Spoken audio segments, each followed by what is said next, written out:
अब हम क्लास 6 में पढ़ने लगे थे, यानी कक्षा 6 में पढ़ने लगे थे। जो हमारे भाई साहब थे, यानी मास्टर साहब, जो 1 से 5 तक पढ़ाए थे, हमको अच्छी बातें बताई थी। अब उनकी नौकरी लग गई थी, वो आर्मी में चले गए थे। तो अब वो तो फ़ौज में चले गए, तो वो फ़ौजी भैया हो गए। तो उन्होंने जो बात कही थी कि देखते हैं कि हमारा ये ज्ञान का इंजेक्शन कब तक तुम पर काम करेगा। तो मैंने ये रखा था कि करेगा, क्यों नहीं काम करेगा, ये जीवन पर्यंत काम करेगा। और उन्होंने एक बात कही थी कि विद्यार्थी के 5 लक्षण होते हैं: काक चेष्टा बको ध्यानम स्वयं निंदा तथैच अल्पाहारी गृह त्यागी विद्यार्थी पंच लक्षणम, यानी 5 बताए थे उन्होंने। वो याद था। तो जब भी मैं कोई चीज़ पढ़ता था, सुनता था, उसे गौर से ज़रूर देखता या सुनता था। ऐसे ही अब हम जो सीख रहे थे वो फ़िल्मों से सीख रहे थे। समाज जो हमारे साथ व्यवहार करता, मैं उससे भी सीख रहा था। जहाँ से सीख मिलती थी मैं उससे सीख लेता था। तो उस समय सीरियल आते थे, फ़िल्में देखते थे। तो एक सीरियल की बात करेंगे कि श्री कृष्ण आता था।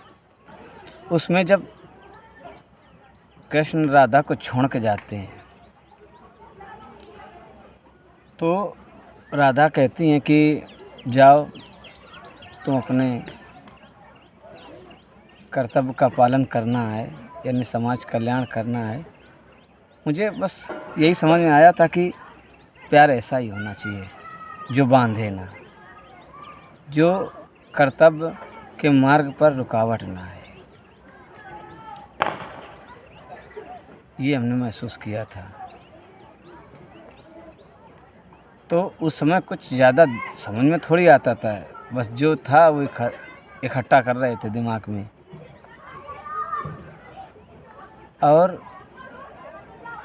भी बताएं कि उसमें जो हमारे मित्र ने बताया था क्लास 5 में कि एक शक्तिमान नाटक आता है, तो उसको भी मैं देखने लगा था। और एक नाटक और आता था, सुराग, इंस्पेक्टर भारत। उसको मैं बहुत गौर से देखता था।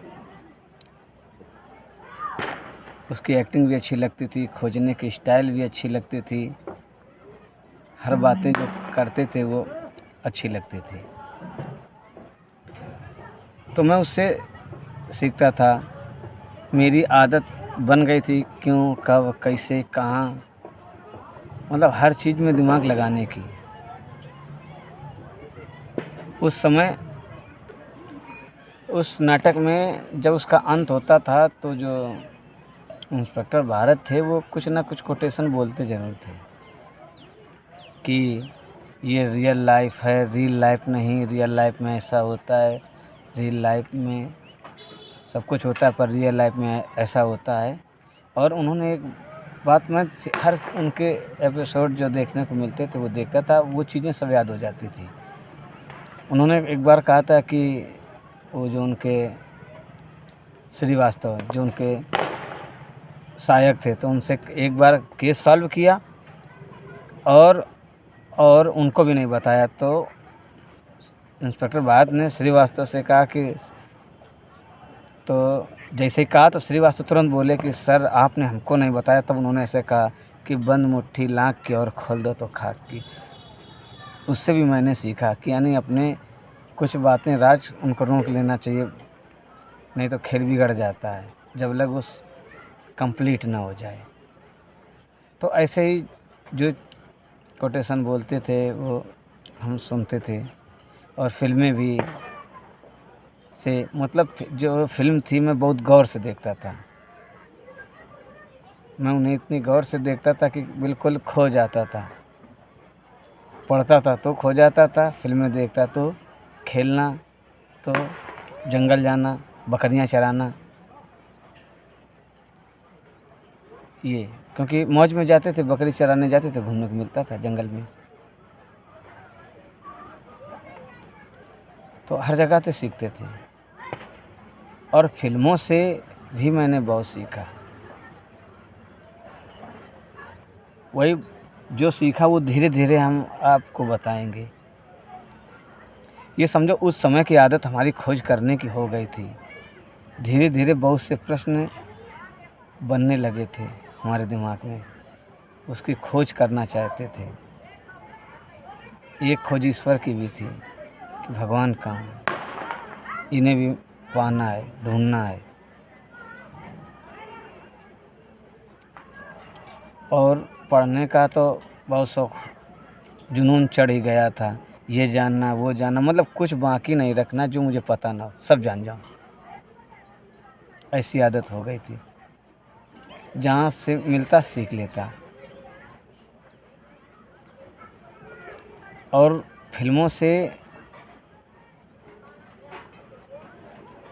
हर कोई सीखता है, पर अक्सर बुरी आदतें अधिक सीख लेते हैं।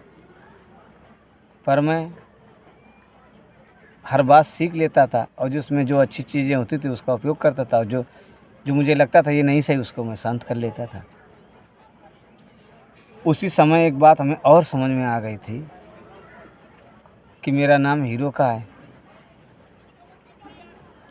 और मैं सोचता था कि मैं भी रियल लाइफ का हीरो बनूंगा। रील का नहीं, रियल लाइफ का। आगे चल कर उस पर भी बात करूंगा।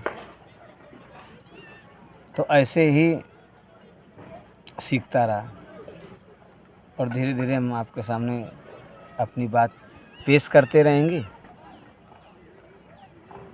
अब थोड़ा सा मजाक कर लें आपके साथ। आज है करवा चौथ, तो हम भी सुबह 3 घंटे उपवास किए हैं। इसके बाद सेब खाकर चाय पिए थे। 3 घंटे, भाई रड़ुआ आदमी, 3 घंटे उपवास बहुत होता है। अब इससे अच्छी बीवी मिल जाएगी शायद, भरोसा तो नहीं है। थोड़ा मजाक कर रहे थे। फिर अगले वीडियो में मिलते हैं।